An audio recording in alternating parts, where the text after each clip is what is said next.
Hello there, people of the internet. Today I have a really special oddity to go ahead and run for you guys today. Something that is not ran very often.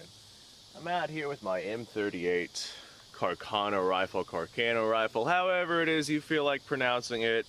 That is, of course, the correct way of pronouncing it. Thank you, Kevin. I appreciate that. Kevin's my peacock. I got 4 of them. They're very noisy birds. If this is your first time on the channel, welcome to the channel.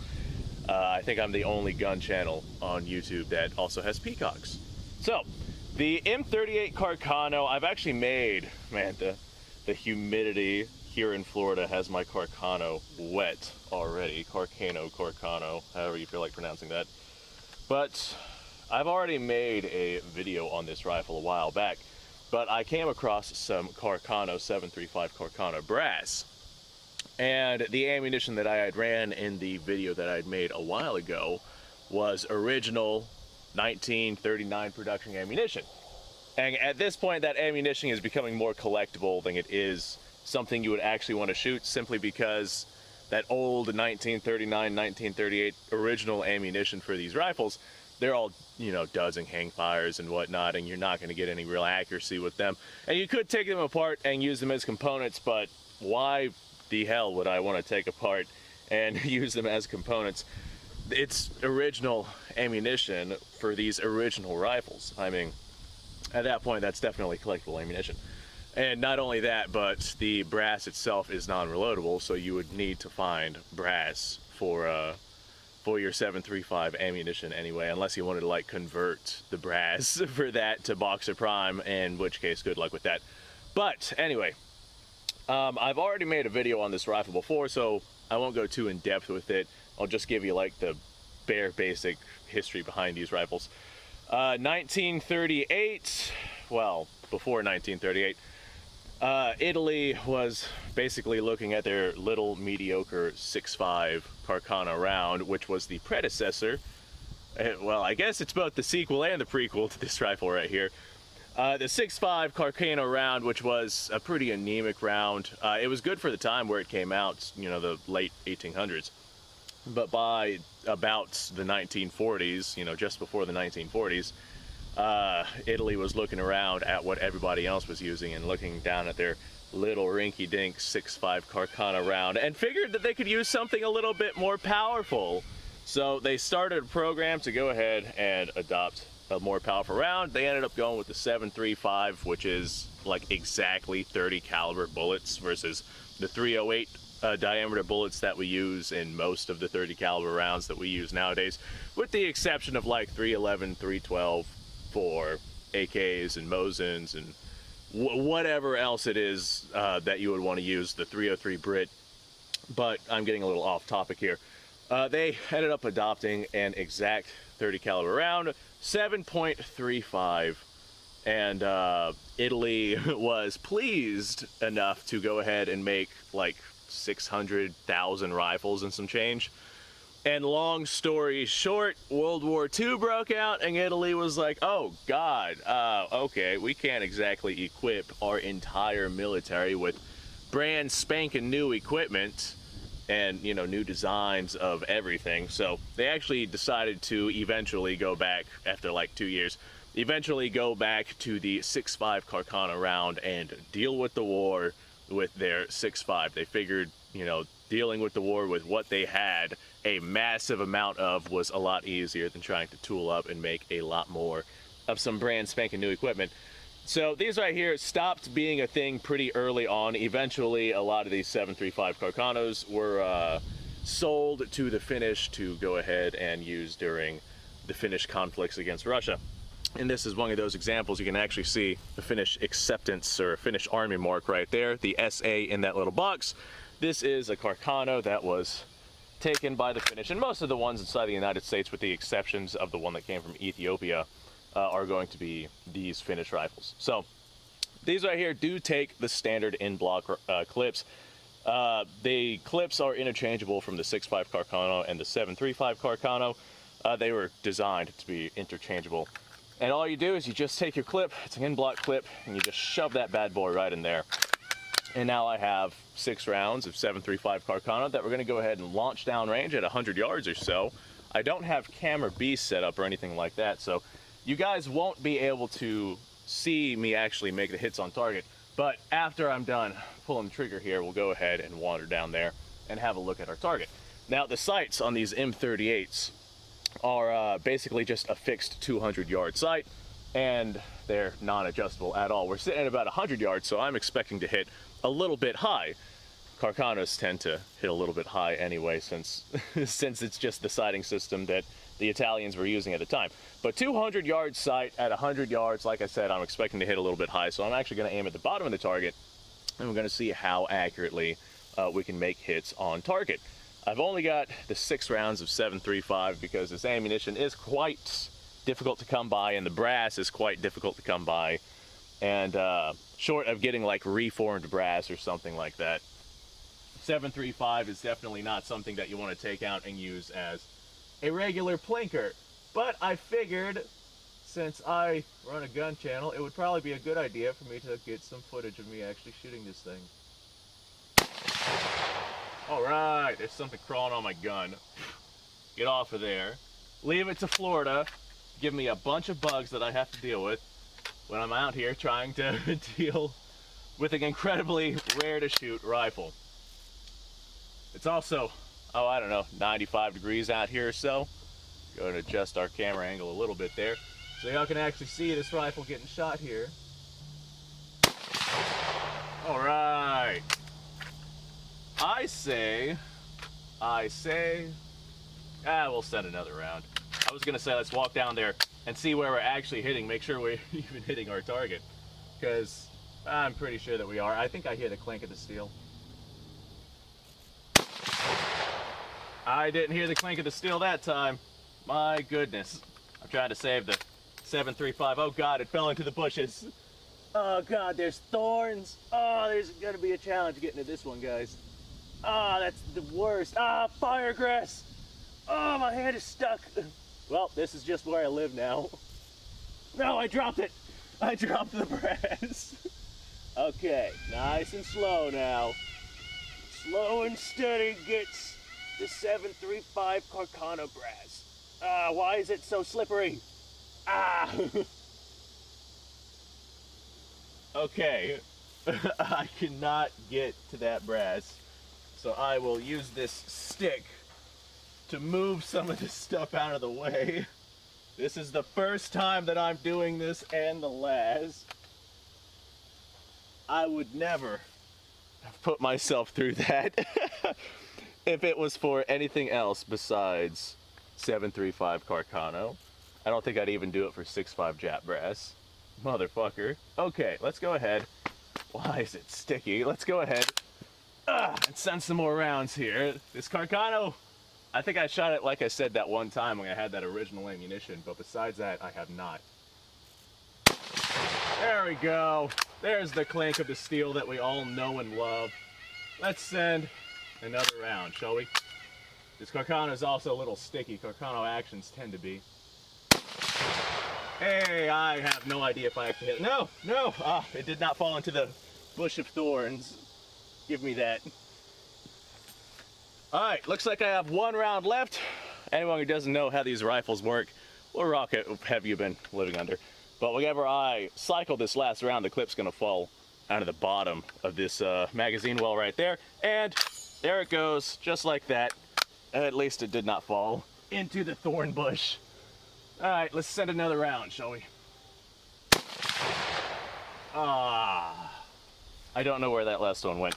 I'm pretty sure that I'm going to be hitting high because I'm aiming quite low, since this is a 200-yard zero. So a few of those rounds may have gone a little bit over target, but let's wander down there and see where the rounds actually hit, shall we? Okay, here's our target, and as expected, I was aiming like way far down. And it looks like most of our shots hit towards the top. I'm not sure how many that is. My guess 2, maybe 3, 1, 2, 3, or potentially 1, 2. I'm not 100% sure. We did have one that went a little bit lower than the others by the looks of it, but I was also kind of trying to change my angle because well, That's probably not something that you want to do whenever you're going for accuracy. But for the most part, I was aiming probably about a foot low or so, and it looks like, well, a foot under the target, and it looks like we hit the very top of the target. I tried aiming a little bit lower, see if I could get a more center shot, and that's exactly what we saw there. I don't know what that is. That was not there whenever I had originally started shooting. This was a freshly painted target. It looks like we had a round hit the ground and hit the very, very bottom of the target. And I don't think that I aimed low enough to be able to do that. So we're going to assume that we had a flyer, or maybe I pulled something, or maybe something happened. I'm not 100% positive on that. But for the most part, we seem to be hitting probably about a foot high on the target whenever I'm aiming under the target. So probably about, I don't know, 18 or so inches, rough guesstimations. So that right there is actually not that bad for what I was expecting with this Carcano, because Carcanos tend to shoot high anyway. So I'll just have to remember to, you know, where it is that I actually have to hold this rifle in order to make shots at 100 yards. I just have a 100-yard range here, so I can't attest for the accuracy out at 200 yards. But I just got to kind of work with what it is that I have to work with here. So this is not that bad, assuming that this right here is, you know, my main shots. I'm not sure how many rounds I actually missed. I think I missed like 2 of them, so I'm willing to bet that 2 went over top here and probably smacked into the tire right there. And that's just the nature of the Carcano. They tend to shoot exceptionally high. So let's go ahead and wander back to the 100-yard mark, and I will do the outro for this video. Okay, all right. Okay, all right, okay, all right. I know a lot of times people will tell me with these Carcano rifles, you can increase the height of the front sight by applying a little bit of epoxy and filing it down to whatever shape it is that you want.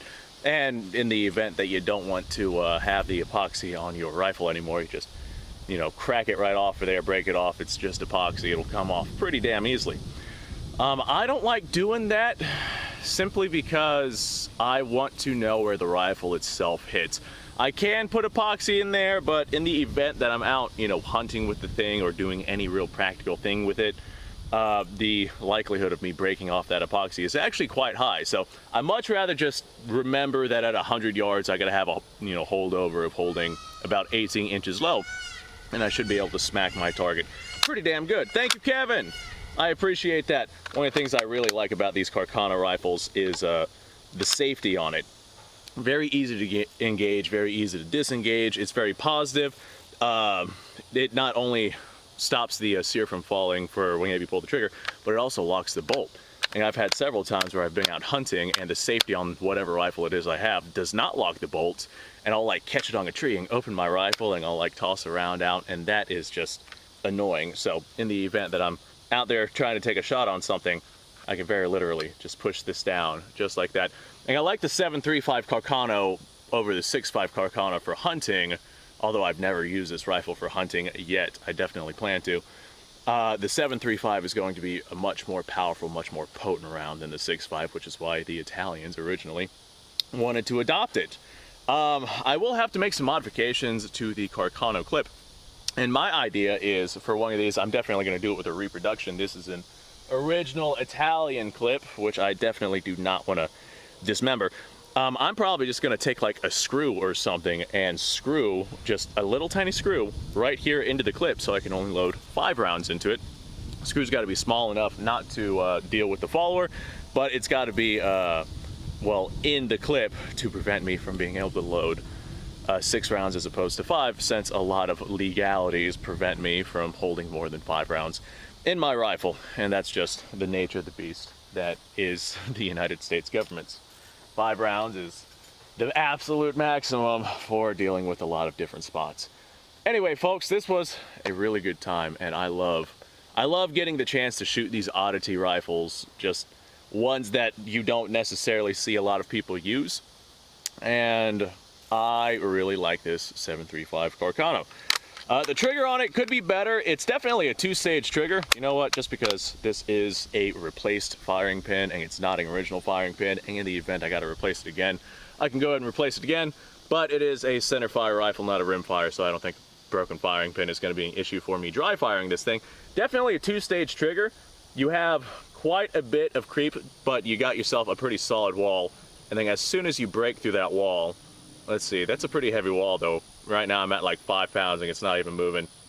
Yeah, I'd say probably about 7 pounds or so. Once you break through that wall, it's pretty instantaneous that this thing right here will go off. And yeah, I was gonna talk about the trigger reset, but I guess that's not a problem with bolt action rifles. All right, well, this was a really good time. And like I said, I definitely like getting the chance to run oddities like this. So I hope you guys enjoyed watching me run this rifle and you enjoyed the little tidbit of history. I go way more in depth in my other 7.35 Carcano video. So if you want like an actual in-depth history on the rifle and whatnot, then I recommend going to check that out. This right here was basically me just using it at the range, seeing where it hit. Kevin, where are you at? You sound like you're in that direction. I'll have to make sure that, you know, there's no Kevins back there before I go making the other video that I'm literally just about to make. So I'm gonna go make that video. Thanks for watching, folks. Subscribe to the channel, like the video. Description down below has a link to all sorts of stuff. Go ahead and go check that out. I'm gonna go grab something to eat before I film this other video. I'm gonna go do that. You guys go off.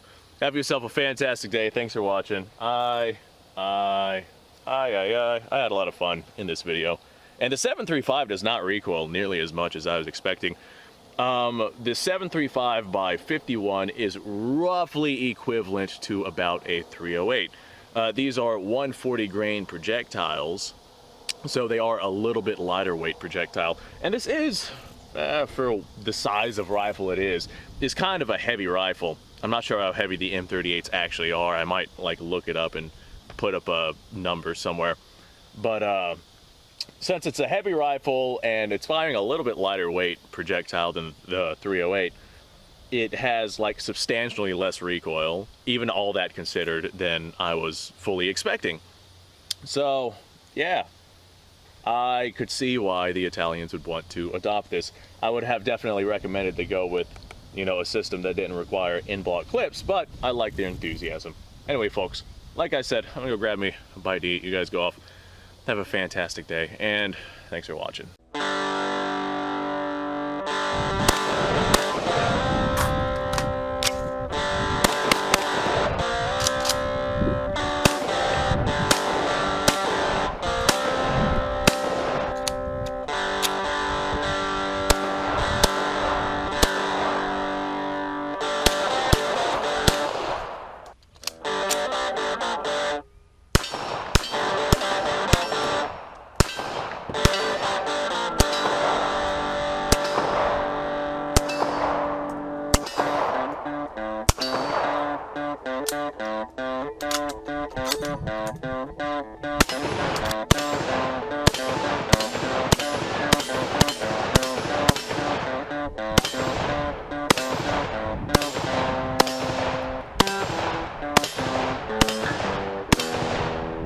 Been a little while since I've done this.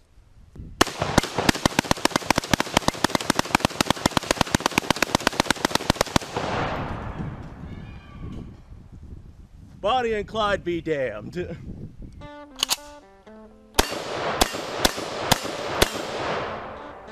Poor man's Garen.